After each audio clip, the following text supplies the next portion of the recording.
Hello everybody, Dragon here with the Game Prowl. This is going to be my new, I guess, game showcase or first impressions style videos in which I will show off games that are either pretty cool or pretty terrible, but the developers wanted me to demonstrate it anyway. I don't know where that sentence was headed. Either way, it's essentially going to be a first impressions showcase style, as I literally just said. And starting off, we're going to get Six-Sided Sanctuary by developer Poe. I believe this is his absolute first game. And right there, we saw one of the bugs in this game that's kind of annoying. I don't know if you guys probably saw it, but this game likes to glitch out a little bit. It's by no means game-breaking. It's just odd that it tends to do that. You guys might get a few flashes of Audacity in my desktop background. If you do, don't panic. Or do panic, who knows. Either way, let's take a look at the options really quick. Oh, it started me in the controls because I never pressed the back button. There we go. Over here, you can get hints, counters, you can get lighting, or you can turn off the lighting effects if somehow this game is melting your computer. Hopefully it shouldn't be, because this game is a very minimalistic graphic style, but you can turn off the lighting effects. FPS, show you frames per second. No, I mean, you know, I'm not going to turn that on, because this is a recording, and that would just make it look silly. Music, I don't know why you would turn that off. This music's, it's nice, and it's relaxing, which is good, because the puzzles are brutal in this game. I'll talk more about that when we start playing the game. You can turn on full screen mode, but I keep it off because it makes it a lot easier to record, and I like having it in a window. You can multitask. Sound effects, you can turn those up, you can turn those down. You can't turn up and down the music volume, though, which is one small thing. Music is only true or false as that, but sound effects has an actual meter. I don't know, that's a bit odd. I think I'd prefer to have both audio sliders, but small problems. Resolution, there you go, goes up to 1280 by 720, that's my basic requirements. So yeah, you can change your resolution, which is nice. It doesn't look too janky when you switch out of its native resolution, which is good. And in terms of controls, they're pretty simple. Down, up, left, right. And camera up, camera down, camera left, camera right. Confirm, cancel, restart, yada yada. It's all pretty basic. This game overall is pretty basic, but that's not a bad thing. I did not mean to go to controls again. That was entirely a miss button press. Okay. Oh, I turned on hints. That's not what I want to do. Okay, so obviously X, you press X to go forward on the menu, C to go backwards, which is a bit odd, but let's just play the game now. I mean, XC, it's easy to figure out. We got the tutorial right there, but I've already played this game, so I don't need to worry about that stupid tutorial. Let's instead just jump on over into the pond, which I already jumped into, but that's beside the point. That is one of the nice things, that on the world map, you can fully explore, you can do what you please. Can you kill yourself? Yes, you can. It's probably not a good sign if you die on the world map, though. Alright, well, let's jump into one of these puzzles, because these puzzles are actually pretty complicated. So, as you guys could see earlier, you can move the camera, you can zoom it in, you can zoom it out, move it left, right, although the left and right movement is restricted by, you know, looking at the diagonal directions, but that's fine. I see no reason to change that, and I feel like I've already messed up this puzzle. Yeah, I think I have. So, press R to restart it immediately where you are, and I think you're actually supposed to go up and to the right. I have played this game before a little bit. It is the puzzles are by no means easy. And I should go in, as you can see, I was going around picking up these tiles, and what these tiles do is, you cover your well, Six-Sided Sanctuary, aka a cube, in them, and different tiles will have different effects. So these tiles have wooden effects, so they let you float on water. Whereas if I were to step on this tile right here that doesn't have one on it, I sink. So a big part of this game is, you know, placing the tiles on the correct side of the cube, because as you're about to see, if I put on these tiles in any other direction, I will not be able to solve an upcoming puzzle. I don't actually quite remember how to do this puzzle correctly. I think, nope, that's definitely not right. So a big part of this game is manipulating your cube to get across these ones, because again, while these ones are not wooden dependent, these ones are simply tile dependent. If you have a tile on it, you can go on it.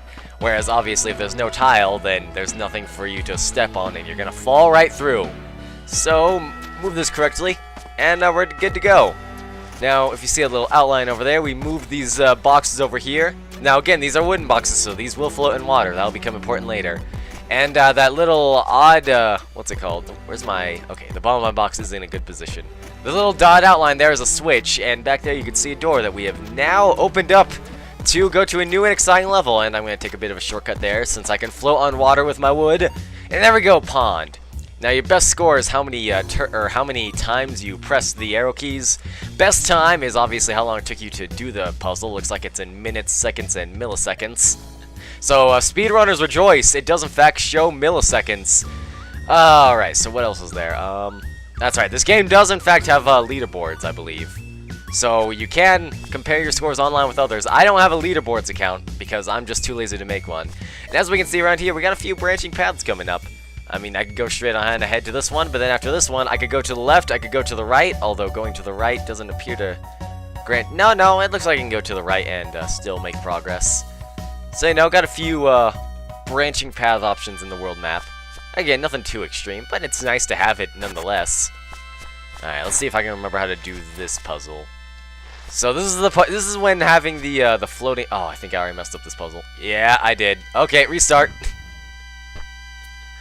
Oh boy, I'm telling you, man, the puzzles in this game are pretty brutal. As a man who beat Portal 2 in, I think, 6 or 7 hours his first time through, these puzzles are brain stumping at some time. Brain stumping are certainly quite perplexing at times.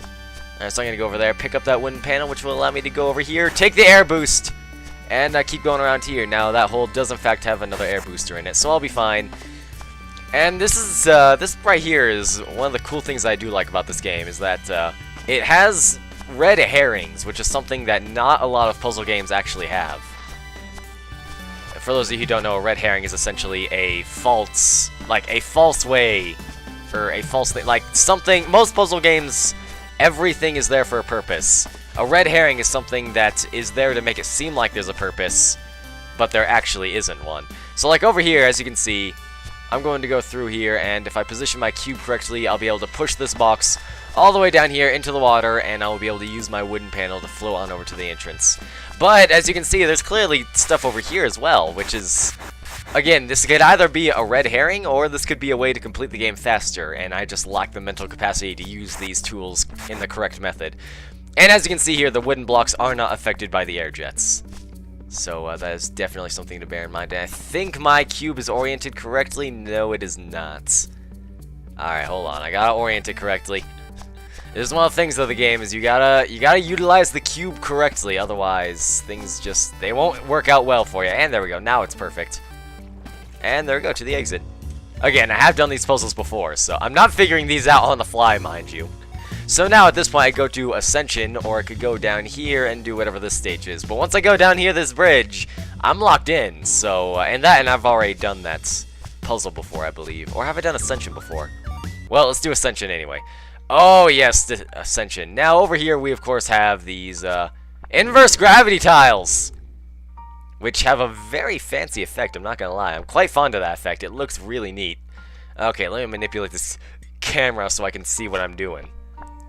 So I assume I'm going to have to put that cube over there. There we go. And that pushes it onto a switch which I didn't even see, actually. Wouldn't even have been... Oh, yeah, it would have been possible to see that switch. So there we go. That opens up the door, and with that door I can come right on down here. Flippy the gravity. And, you know, I'm just going to take a shortcut. I suppose what you could do is push that block, like, down and use it to cross the pond, or you could do what I did and take a shortcut, which will save you time, unless of course you explain it, and it'll save you some movements. Alright, one last puzzle over here. We got Float, which I believe introduces another new type of panel. Yes, these are hover panels, I believe they're called. I don't know if they've actually got any special names, but what these panels will do is let you hover. They'll let you hover an unlimited amount of times, but again, if you step onto a segment that doesn't have a hover panel, you plummet to your demise. So again, you want to do your utmost best to make sure that you are capable of holding on to these ones. That is, of course, an Ascension tile. It'll move up when you step on it. And now, go on to here. Now, you want to be careful in these jet streams, because if I were to move my cube... oh, unless you patched it in a recent one.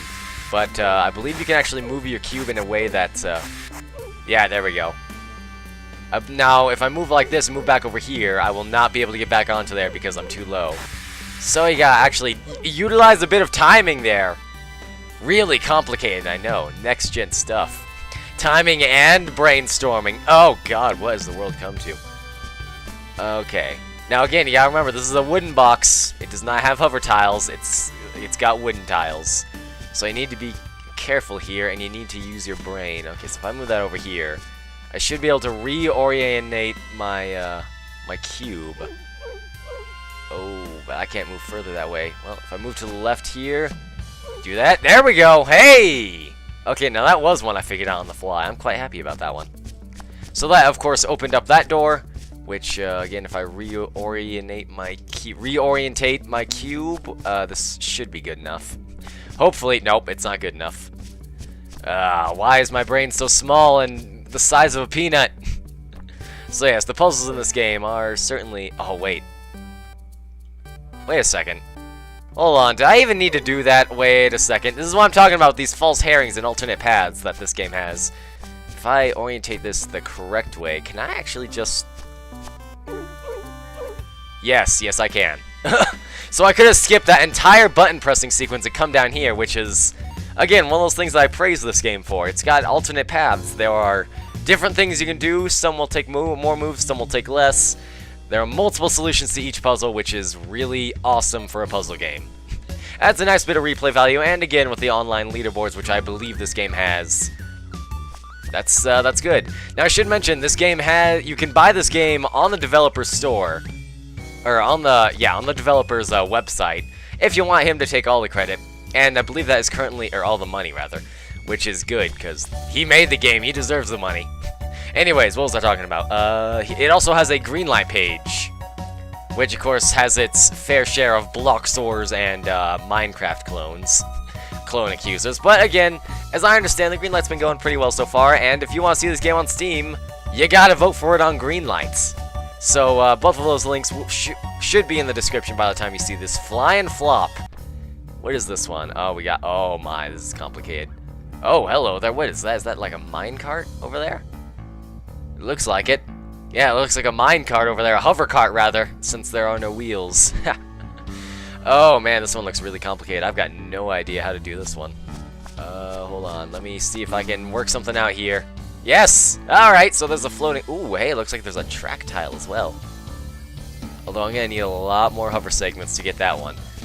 Alright, well, I don't know if my brain can handle doing a puzzle this complex. I'm telling you, man, this game doesn't take it easy on you. I'm not sure if my brain can take a puzzle like this while providing live commentary. And I think I've touched on most of the things in the game. Hopefully I didn't forget anything, otherwise I'd look like a bit of a jackass. Which is not something I enjoy looking like. Alright, well, let me orientate this a wee bit better. Nope. Alright, well, that's going to be the end of this one. So be sure to like the video if you liked it, subscribe for more. Check out this game on Greenlight, or buy it from the developer itself. I mean, check it out, this is the 4th level, and we've already got some complex stuff going on. The game is very good at introducing mechanics, by the way. Should have said that earlier. But yes, that's going to be the end of this one, and actually, hang on, let me check and see if hover tiles work on water. Let me just check and see. It's not something I've experimented with before. I mean, it would make sense because they're hover tiles, but at the same time, yes, they do work on water. Alright, so yes, be sure to check this game out on Steam Greenlights, or buy directly on the Steam on the developers page, or do both if you're feeling like being a good guy. And that's gonna be the end of this one, so I will see you guys next time.